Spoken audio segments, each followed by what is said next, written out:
The most important thing for an actor to bring to the table is themselves, their own idiosyncrasy. And so many actors get preoccupied with what they think the filmmaker is looking for. And frankly, what we're looking for is them.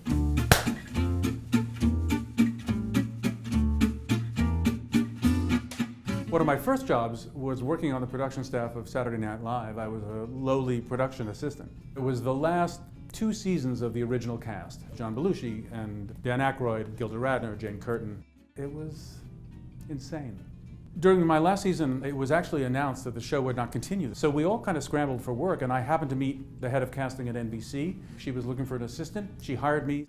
It was kismet. When I first read a screenplay, there are sometimes very specific descriptions of the characters. And the first thing that I do is forget those descriptions. Because writers write very specifically, not for the casting director or not for the director, but for the studio executive or the financier. When you read in the script, Dr. 40s, the temptation on the part of the filmmaker might be just to assume that it was a white male in their 40s or 50s. Why couldn't it be an Asian person in their 30s? Why couldn't it be a little person? Why couldn't it be a Latino? Gender diversity, racial diversity.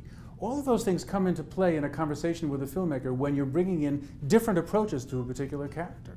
There are several pioneers in casting that opened the doors to the process in general, and this really happened after the demise of the studio system, when studios no longer had actors under contract. They needed people who were going to direct the casting process. Lynn Stallmaster was the first independent casting director in motion pictures who cast films like West Side Story and The Graduate. They had searched far and wide before Dustin Hoffman, from relative obscurity, got that role. Marion Dougherty in New York was doing the same groundbreaking work. It was about casting people for their idiosyncrasy. The thing that keeps this job fresh is the variety. I've cast over 100 motion pictures.